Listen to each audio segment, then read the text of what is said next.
Good morning po. So, naulit na naman po itong pagrereklamo. Yun nga sabi ni Sister Liway, naghintay siya ng almost mahigit pang 1 oras.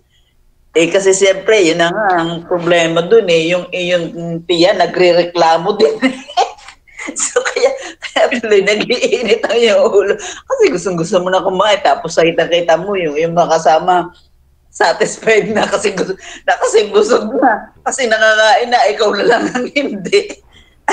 Ay siyempre, sa common taong gaya, talaga naman mapapareklamo ka. Ang isa pa kagaya dito, yung nangyaring sunog, yung bombero. Biro mo namang malapit na umikot pa, nagpalayo pa, sunog to. Di syempre dapat ang madali. Paano hindi ka magreklamo? Di ba? Pero yun na nga, magreklamo ka man na magreklamo, napakadaming reklamo mo. Nangyari na. May babalik mo pa ba yun? Di ba? Hindi na. So, minsan kasi, talagang parang yung pagreklamo ay pagre-release na rin ng iyong mga hinanakit sa buhay. Di po ba?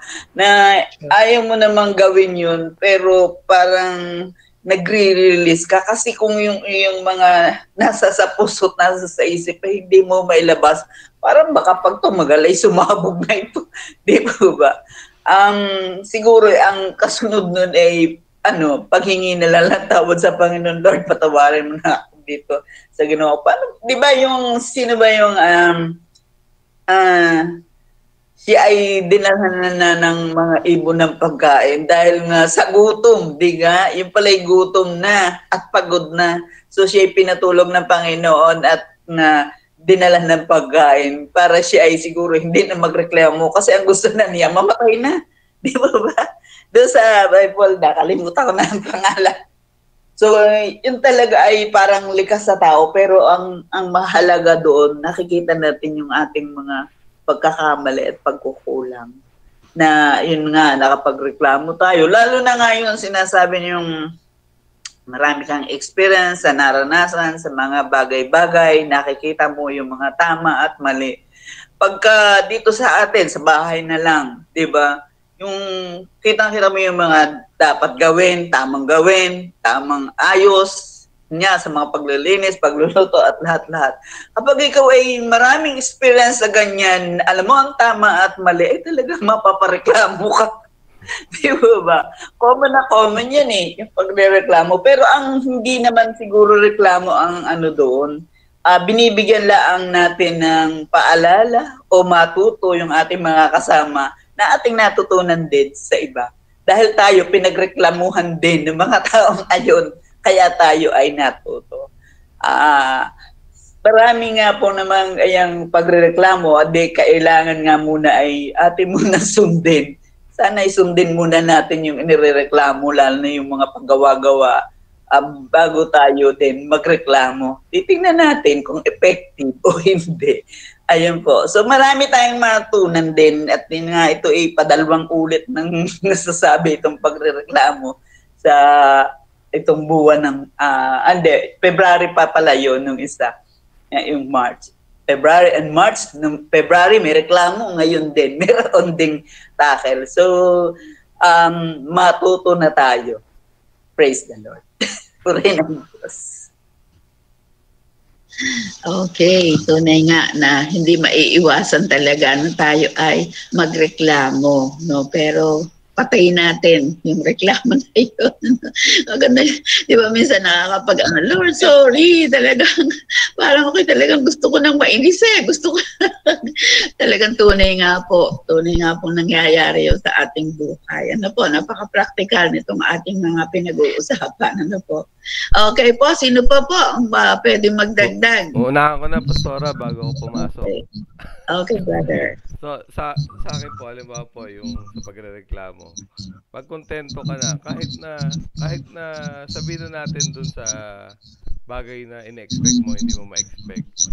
Pero, inaasa mo sa Diyos.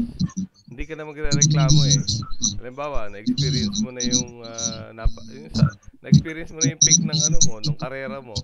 Tapos bigla ka nakaranas ng alam mo na para bang bigla kang bagsak. Pero pag may tiwala ka sa Diyos, ibibigay mo na sa Kanya, Lord, bahala ka na.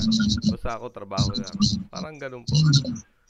Masasabi mong maraming tataas ang kilay. Baka naman kaya ginagawa niyan dahil ganito ganyan. Ayaw niya lang may masabi sa Kanya. So, may naririnig akong ganun. Pero sabi ko na lang, Panginoon, sabi mo, mas malaki ka sa lahat ng bagay. So, ibinibigay ko na lang sa'yo na kung ano man po yung nararanasan ko, bahala ka na sa akin. So, yun lamang po. Maaga pa ako mag-off-cam. Ako'y papasok na. Okay, tama po. Okay. Salamat. At sino pa po? Sino pa po ang gustong magdagdag at masabi yung kanyang take home? How about ang taong walang reklamo? Si Sister Delia. Yan. Hindi. Ramdam ko pag ako'y tatawagin ng pastora. Dahil dyan kaunting ano lamang ay magtatatawa na. Kaunting bagay lamang. Pasaya na siya. Okay. Hindi po sa amin ay ang mareklamo yung aking kasama ay ang ginagawa ko, inuunahan ko na para hindi ako reklamuhan. Kasi po sa pagluluto, ay di sasabihin ko, parang maalat ang niluto ko. O, ay di, miski hindi. Ay di sasabihin sa akin, hindi, tama lang. Pero kung hindi ko sinabing gayon, sasabihin sa akin, maalat.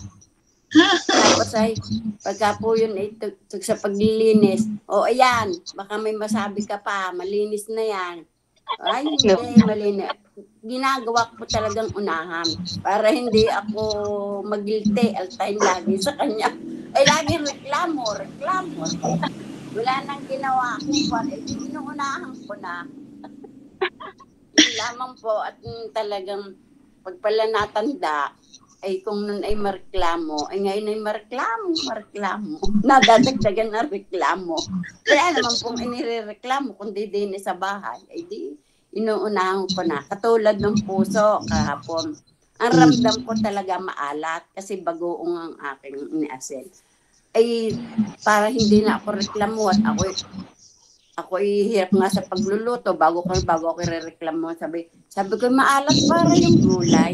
Sabi hindi, tama lamang. Sabi ko ay borin ng Diyos. Hindi nagreklamo. Talagang bawat po inuunahan ko na. Kasi pag hindi ko ginayon, may sasabihin pa. Di siyempre ako naman magagalit. Ako yun no. Mararanasan ninyo pag naedad ng katulad ng edad namin.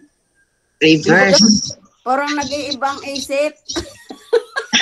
Reverse psychology ang ginagamit ni Sister Delia. Parang yung kanting kuhan, pero mamaya naman ay pag-isipin mo lamang yung mga salita ng Diyos, mawawala na. Talagang malaking bagay yung araw-araw may naririnig ka. Kasi kahit pilitin mo, yung halimbawa yung magagalit ka na, tapos ay malam, ano bagang saysay nung aming mga pinag-aral kung hindi ko gagamitin. Ayun po, talagang napakabuti ng Diyos. Sa buhay ng natanda na. Naedad na pala. Ayun. Pag natanda ay nagiging very sensitive kasi. Ayun, tama po. Kahit sa mga anak, yung kaanting ko nasasaktan ka na. Oo. Yun ang na-observe ko din. Yung pag nagkakaedad na talaga, parang kaunting bagay, medyo kaagad naka-heart ka. Yung gano'n na may mga gusto ka na hindi mo sa'yo, magawa sa'yo. Parang yun. Nagiging very sensitive ka. Dapat ay mauunawaan din natin. Maunawaan din dati yung mga bagay na yon. At huwag nating aminin sa sarili natin na pagtanda natin gayon ng ating agad patayin agad natin. Ayan, alalahanin natin itong sharing ni Sister Liway, no? Para mahingi natin yung tulong sa Panginoon na maalis sa atin yung bagay na iyon. Kasi once na nakaramdam ka talaga dito na para bagang nagsiself-pity ka, kung wala ka na masyadong magawa dahil mahina ka na, ang mga anak